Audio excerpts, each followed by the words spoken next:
The detonation cord gleams like a copper lifeline in Jake McNiece's muddy hands. 40 yards of frayed wire that represents the difference between holding this Dutch farmhouse and watching German armor roll straight through to Arnhem. The flooded fields of the Waal River Valley stretch endlessly in both directions, broken only by narrow raised roads that funnel everything, tanks, trucks, desperate paratroopers, into predictable killing zones. McNiece crouches in the drainage ditch beside the stone bridge, his waterlogged TNT satchel heavy against his back, listening to the rumble of engines somewhere beyond the morning fog.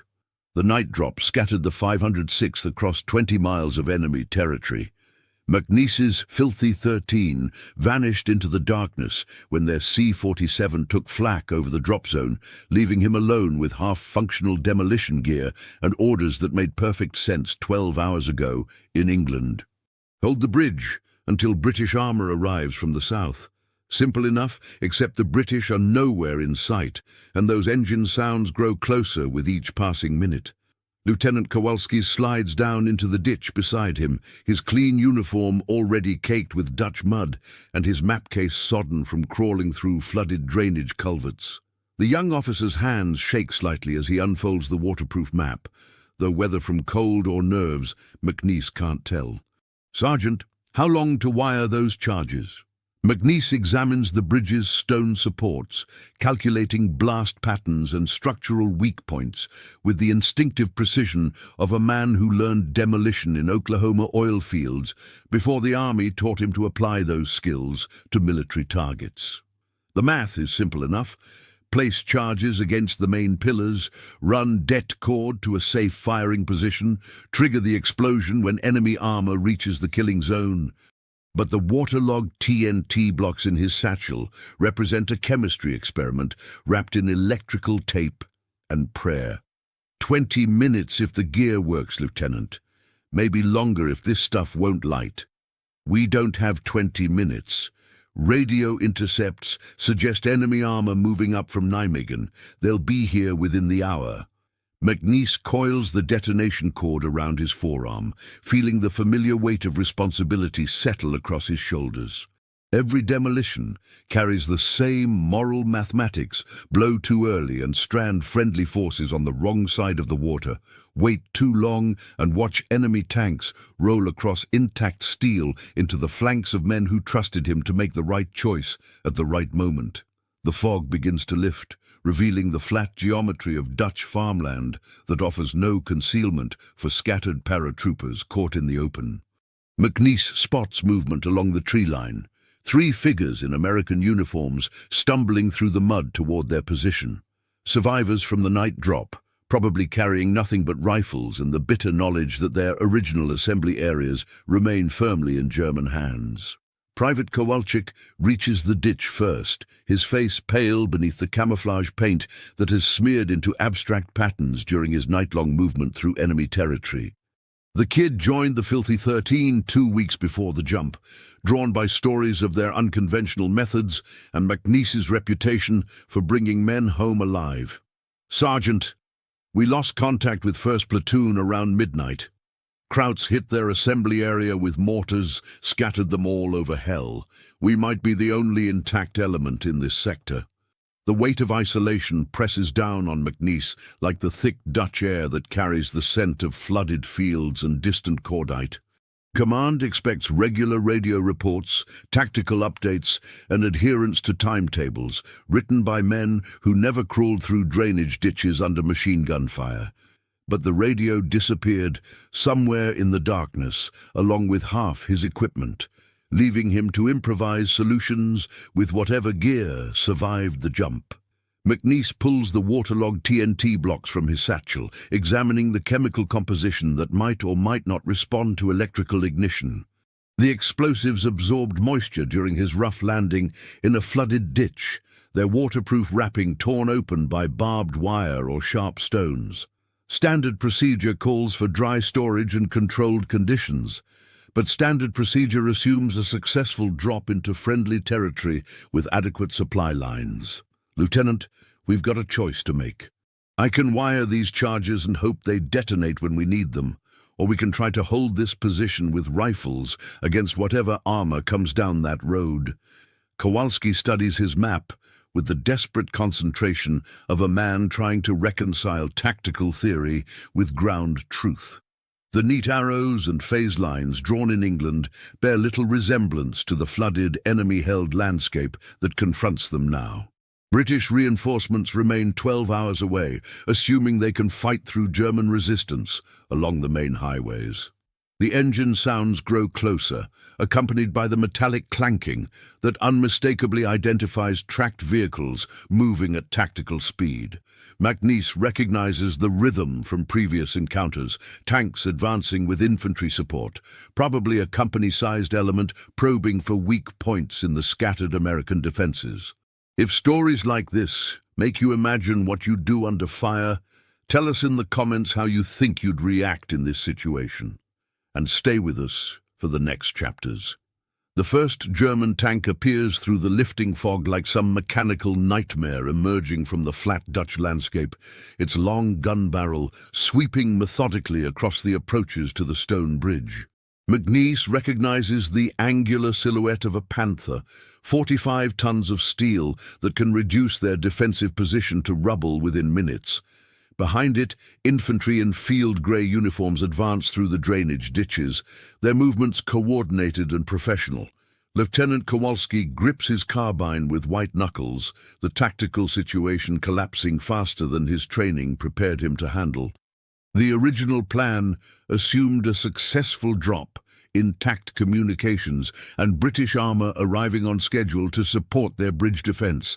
Instead, they face a reinforced German probe with nothing but personal weapons and McNiece's questionable explosives. "How many rounds for that tank, Sergeant?" "None that'll matter, sir. Our best bet is the bridge itself."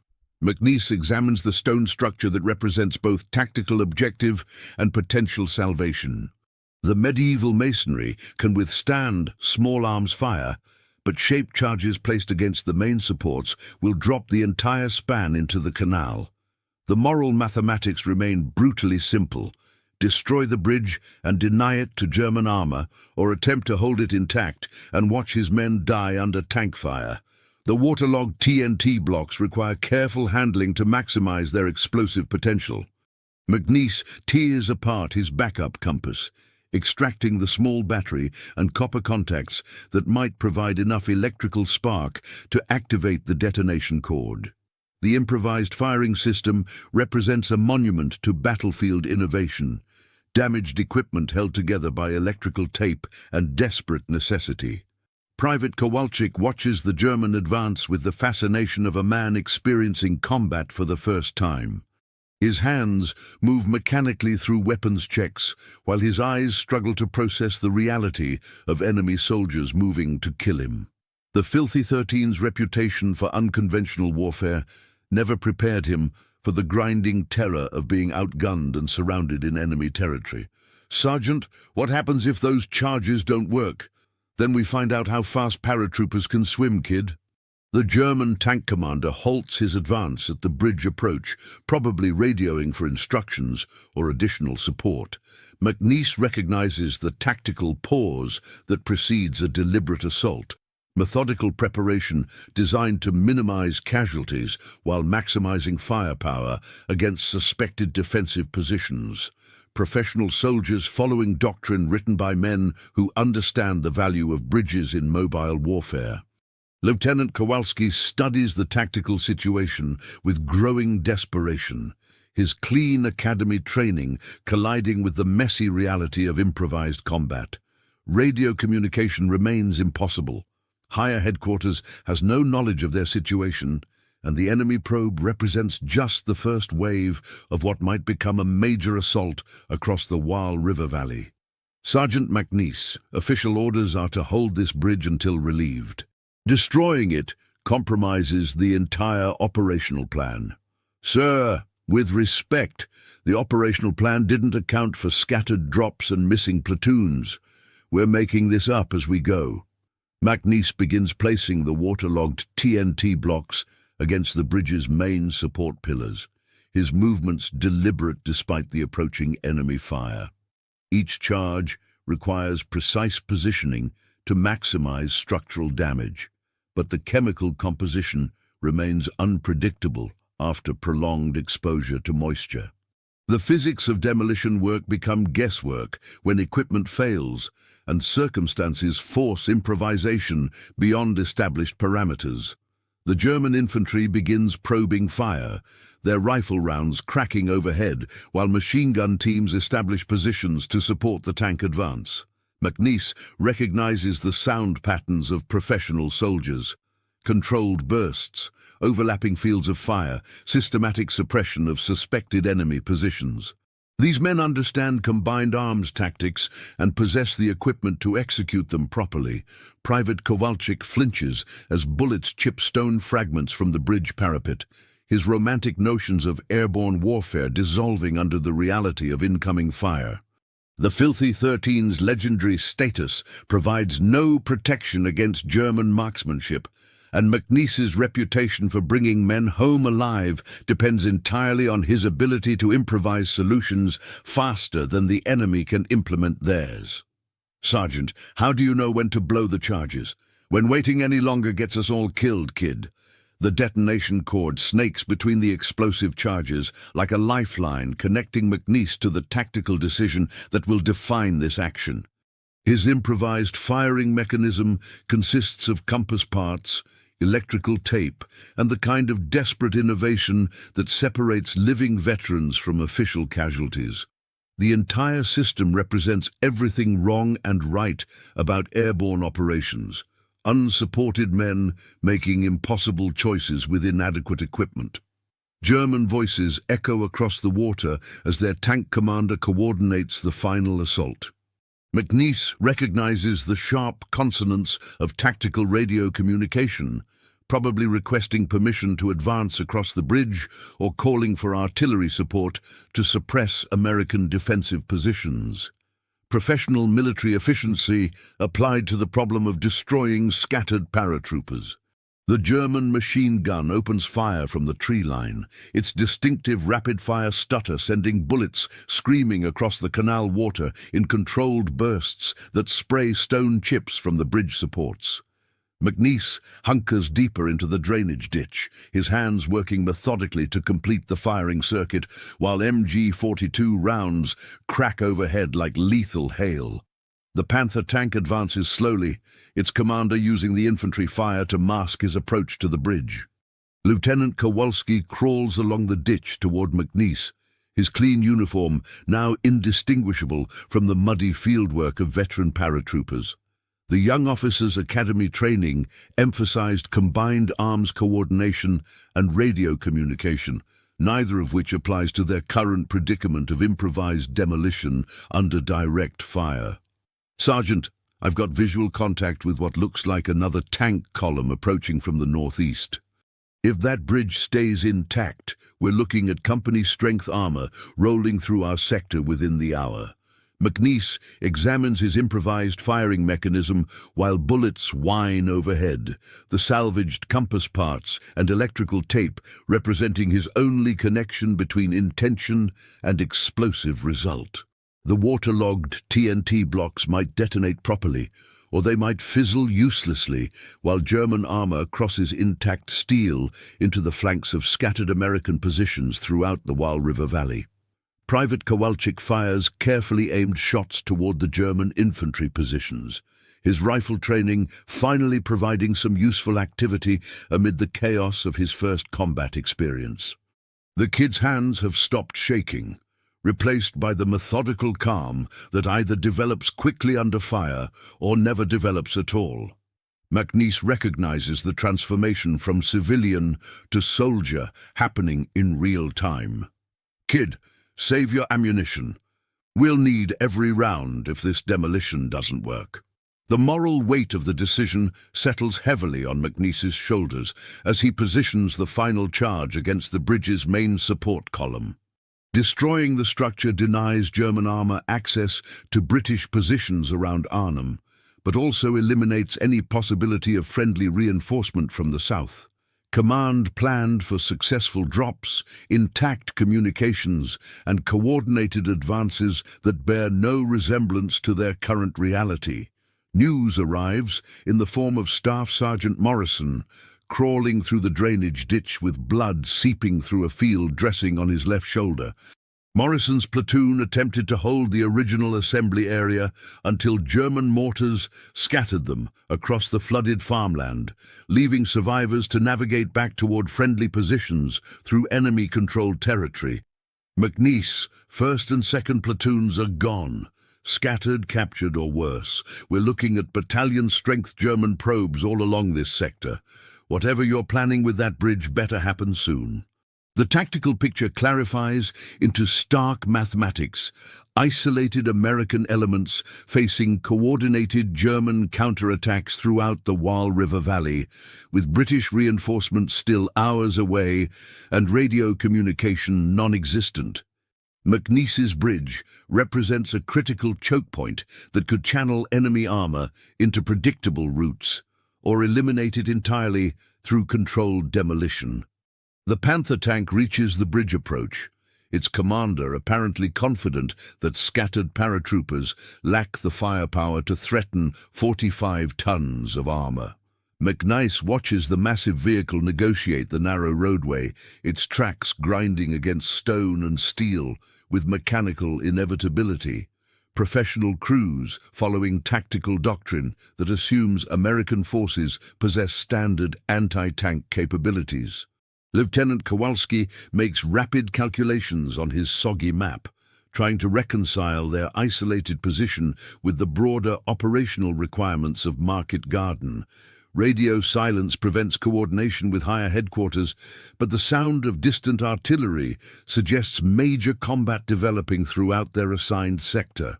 Sergeant, if British armor arrives and finds this bridge destroyed, they'll have no way to support the Arnhem operation. We're talking about compromising the entire northern advance. Sir, if German armor crosses intact and rolls up our scattered positions, there won't be anyone left to support. The detonation cord stretches between the explosive charges like a fragile connection between McNiece's tactical judgment and the operational consequences that extend far beyond this single bridge. His improvised firing system might work perfectly or fail completely, leaving them exposed to tank fire with no backup plan except individual courage against overwhelming firepower. German infantry advances closer to their positions, using systematic fire and movement that demonstrates professional training and adequate leadership. McNiece recognizes the tactical competence that makes German units dangerous opponents, even when facing elite American airborne forces. These soldiers understand their mission and possess the equipment to execute it properly.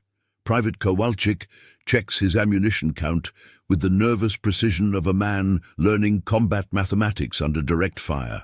The Filthy 13's reputation for unconventional methods provides psychological comfort, but German bullets demonstrate equal lethality regardless of unit patches or battlefield legends.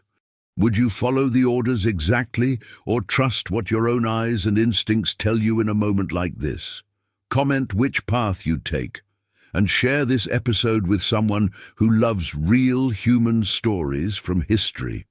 The Panther tank begins its crossing, 45 tons of German steel grinding across medieval stonework, while McNiece's finger hovers over his improvised firing mechanism. The mathematical certainty of the moment crystallizes everything. Trigger the charges now and destroy the bridge along with the tank, or wait and risk German armor establishing a permanent foothold on the west bank of the canal. The waterlogged TNT blocks represent months of careful requisition and transport, reduced to this single moment of electrical connection between salvaged compass parts and chemical uncertainty.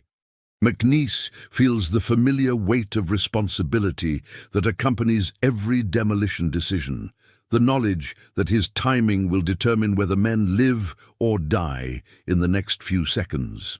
Lieutenant Kowalski grips his carbine with desperate intensity, watching German infantry advance through the systematic fire and movement that characterizes professional military operations. The young officers' academy training emphasized coordination and communication, neither of which applies to their current situation of isolated improvisation under direct enemy fire. "Sergeant, that tank is halfway across. If those charges don't work—" "They'll work, sir. Question is whether we survive finding out." McNiece connects the final wire to his improvised detonator, the entire firing system representing everything unconventional about airborne operations. Standard procedure calls for tested equipment and controlled conditions, but the Wal River Valley offers only flooded fields, scattered units, and the kind of desperate innovation that either saves missions or destroys them completely. Private Kowalczyk fires methodically at German infantry positions, his initial terror transformed into the mechanical precision that develops under sustained combat stress. The kids' rifle training finally provides useful contribution to their defensive effort, though personal weapons remain inadequate against approaching armor and coordinated infantry assault. The Panther tank reaches the bridge's midpoint, its commander probably radiating confidence about the success of their probe toward American defensive positions. McNiece recognizes the tactical moment when hesitation becomes fatal, the narrow window between tactical opportunity and strategic disaster that defines demolition work under combat conditions. Staff Sergeant Morrison crawls closer through the drainage ditch, his wounded shoulder forgotten, amid the immediate necessity of coordinating their final defensive effort. Morrison's combat experience extends back to Sicily, providing veteran perspective on the tactical mathematics that govern isolated units facing superior firepower. McNiece. Whatever you're planning, better happen now. I can see more armor approaching from the tree line. The detonation cord gleams dully in the grey Dutch sunlight, its copper wire representing the only connection between McNiece's tactical judgment and the explosive resolution of their impossible situation. His hands work automatically through the firing sequence, while his mind calculates blast radius, structural failure, and the probability that none of them survive the next 30 seconds. McNiece squeezes the improvised trigger mechanism, sending electrical current racing down the waterlogged detonation cord toward charges that might detonate properly or fail completely. The spark travels through spliced connections and electrical tape, carrying months of training, years of experience, and the desperate hope that improvised solutions prove adequate against professional military opposition. The explosion lifts the entire bridge structure into the morning sky, stone and steel, fragmenting in a thunderous cascade that echoes across the Wal River Valley. The Panther tank disappears in the destruction, 45 tons of armor reduced to burning wreckage scattered across the canal bed. German infantry positions fall silent as the shock wave rolls outward from the demolished crossing. McNiece feels the blast slam him against the ditch wall, driving air from his lungs and filling his vision with brilliant white light. Stone fragments rain down around their position, while the bridge's main span collapses in sections, each impact sending vibrations through the ground that register like seismic events. Lieutenant Kowalski stares at the destruction with the stunned expression of a man witnessing the practical application of demolition theory under combat conditions. His map coordinates become meaningless when the terrain feature they represent no longer exists, transformed from tactical objective into impassable obstacle through 30 pounds of waterlogged TNT. The German infantry begins withdrawing toward their original positions, their probe effectively terminated by the elimination of their primary objective. McNiece watches field grey uniforms disappearing into the tree line, professional soldiers adapting their tactics to accommodate the new reality of destroyed infrastructure and altered terrain. Private Kowalczyk examines the smoking crater where the bridge once stood, his first combat experience concluding with the kind of spectacular demolition that usually exists only in training films and official propaganda. The kid's hands shake with delayed reaction while his mind struggles to process the transition from desperate defense to tactical success. "Sergeant, did we just win or lose?" "Kid, in this business, sometimes there ain't much difference." The silence after the explosion carries weight that McNiece feels in his bones, heavier than the 40 pounds of demo gear he'd humped through the Dutch countryside since the night drop. He sits in the muddy drainage ditch, staring at the smoking crater where medieval stonework once carried traffic between German-held territory and the scattered remains of Market Garden. The official report will describe this as bridge demolished, enemy advance delayed, mission accomplished. But reports never capture the sound a man makes when 45 tons of tank steel lands on him. Lieutenant Kowalski works his radio with desperate persistence, trying to raise battalion headquarters or any friendly station that might acknowledge their isolated position. The static-filled frequencies offer only fragmented transmissions and distant artillery fire, confirming their tactical isolation in the expanding chaos of the Waal River sector. His clean academy theories about communication and coordination dissolve in the reality of scattered units and improvised operations. "Sergeant, I can't reach anyone on battalion frequency. For all headquarters knows, we're missing in action along with half the regiment." McNiece coils the unused section of detonation cord with automatic precision, his hands performing familiar tasks while his mind struggles with the immediate aftermath of successful improvisation. The copper wire gleams dully in the strengthening daylight, a reminder of the electrical connection that separated tactical success from complete disaster. But success carries its own weight. The truth that McNiece will never include in any after-action report settles like lead in his chest. He triggered those charges 3 seconds before the tank reached safe distance from the blast radius. Not because of tactical necessity or operational timing, but because German infantry was advancing on their position, and waiting any longer meant watching his men die under machine gun fire. The tank crew probably never knew what happened. Private Kowalczyk helps Staff Sergeant Morrison dress his shoulder wound, the kid's hands surprisingly steady for someone who just experienced his first major combat action. Morrison's experience provides context for their tactical situation, but even veteran perspective offers little comfort when facing the broader collapse of operational plans throughout their assigned sector. "McNiece, you realize that bridge was the only crossing for 15 kilometers in either direction. British armor will have to detour through Nijmegen, assuming the bridges there remain intact. The moral mathematics of demolition work extend far beyond immediate tactical considerations.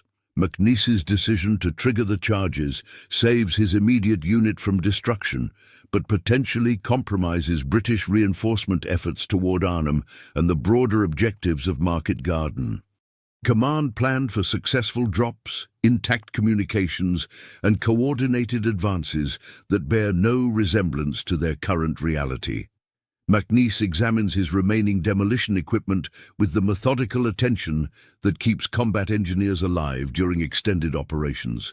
2 blocks of TNT, a handful of blasting caps, and 50 feet of detonation cord represent his remaining capability for influencing tactical situations through controlled destruction. Standard load for a 12-man demolition team, inadequate for a single NCO operating without support. The confession emerges quietly, almost accidentally, while McNiece explains tactical procedures to Private Kowalczyk.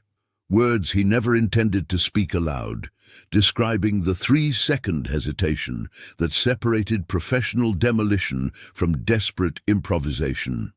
The difference between following doctrine and saving lives when doctrine proves inadequate for ground conditions.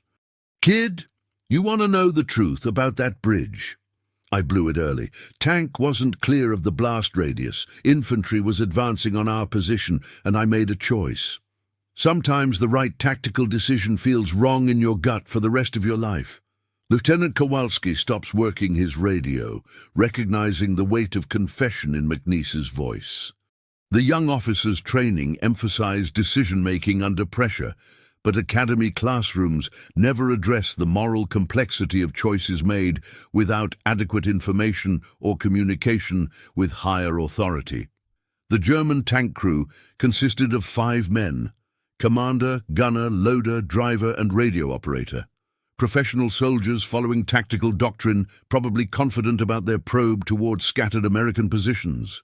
McNiece's early detonation eliminated their escape route, transforming a reversible tactical maneuver into permanent casualty statistics. Staff Sergeant Morrison understands the confession without requiring detailed explanation, his combat experience extending through Sicily and Italy, where similar choices shaped the outcome of countless tactical situations. Veteran perspective provides context, but offers no absolution for decisions made under fire when hesitation means watching your own men die. Sergeant McNiece, you made the call that kept us alive. Everything else is speculation about what might have happened if you'd waited longer. The sound of distant artillery grows stronger, suggesting major combat developing throughout the Wyle River Valley as German forces probe scattered American positions and British armor advances toward their assigned objectives. McNiece's bridge represents one tactical decision among hundreds, shaping the broader operational outcome of Market Garden. Private Kowalczyk processes the confession with the serious attention of a man learning that heroic legends contain moral complexity invisible in official accounts. The Filthy 13's reputation for unconventional methods suddenly acquires human dimension, revealing the weight carried by men who make life-and-death decisions without adequate support or clear guidance from higher authority. The relief column arrives 6 hours later, 2 companies of British armour advancing cautiously through the Dutch countryside, their commanders consulting maps that no longer correspond to the tactical reality of destroyed bridges and altered terrain. McNiece watches Cromwell tanks negotiate the muddy farm roads, their crews demonstrating the professional competence that characterized Montgomery's forces throughout the European campaign. Lieutenant Colonel Harrison dismounts from his command tank, with the brisk efficiency of a man accustomed to coordinating complex operations under adverse conditions. His conversation with Lieutenant Kowalski reveals the broader tactical picture. Market Garden, faltering throughout the Wyle River sector, German resistance stronger than anticipated, and critical bridges destroyed or heavily defended by determined enemy forces.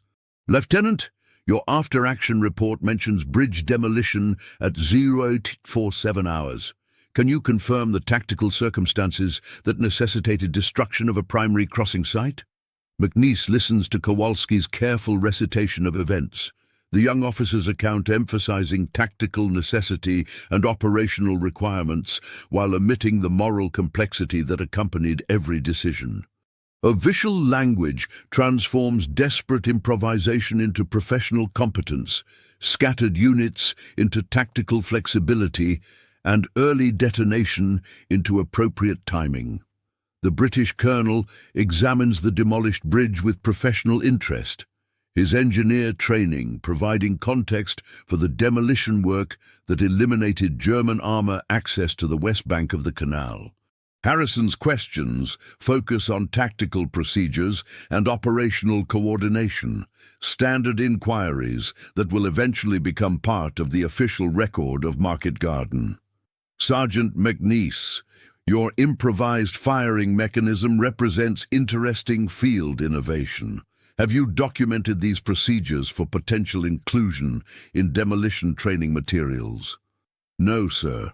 Just used what worked under the circumstances. Private Kowalczyk helps load wounded personnel into British ambulances, his first combat experience concluding with the mundane administrative tasks that follow tactical action. The kid's transformation from nervous replacement to steady paratrooper occurred over the course of 6 hours, compressed by combat stress into fundamental changes that will influence his perspective for decades. Staff Sergeant Morrison coordinates with British intelligence officers, providing tactical information about German strength and dispositions throughout their assigned sector. Morrison's wounded shoulder requires medical attention, but his veteran experience makes him valuable for briefing follow-on forces about enemy capabilities and terrain considerations. The official after-action report, completed 3 days later, describes their action in precise military language. Small unit engaged enemy armor probe, demolished bridge to prevent German advance, successfully delayed enemy operations in assigned sector. 12 lines of text summarizing 6 hours of terror, improvisation, and moral decision-making under direct fire. McNiece recovers his remaining demolition equipment with automatic attention to detail, coiling detonation cord and accounting for unused explosives according to standard procedures. The copper wire gleams in the afternoon sunlight, its salvaged sections still functional despite the improvised splicing that connected desperate innovation to explosive success. The weight of the confession shared with his men settles into the quiet spaces between official duties and personal memory. McNiece understands that his early detonation will remain between them, part of the unspoken knowledge that combat veterans carry without burdening others. Some truths serve no purpose beyond the acknowledgement that perfect decisions rarely exist under fire. British logistics personnel established supply points and communication centres, restoring the administrative framework that supports sustained military operations. McNiece's isolated action becomes part of a larger tactical mosaic, individual decisions aggregating into operational outcomes that will be analyzed and documented by military historians for decades. 43 years later, Jake McNiece sits in his Oklahoma kitchen, listening to freight trains rumble across the steel bridge that carries grain shipments toward distant markets. The sound of wheels on rails brings back the weight of detonation cord in his hands, the copper gleam of spliced connections, and the 3-second decision that separated professional demolition from desperate improvisation. His granddaughter asks about his war medals, displayed in a simple frame above the kitchen table. McNiece describes airborne training, the Filthy 13's unconventional methods, and the tactical importance of bridges during mobile operations. But he never mentions the sound a tank makes when structural steel collapses beneath 45 tons of armor, or the weight carried by men who trigger charges 3 seconds early to save their friends. The official citation reads, "For conspicuous gallantry and exceptional devotion to duty during combat operations in the European theatre." Clean language that transforms moral complexity into bureaucratic recognition, individual fear into institutional valor, and the copper gleam of improvised firing mechanisms into the bronze surface of military decorations. If this story reminded you that behind every medal and mission report, there's a human being carrying memories we'll never fully see, subscribe to the channel, tell us which country you watch from, and invite someone to revisit history with us in the next story.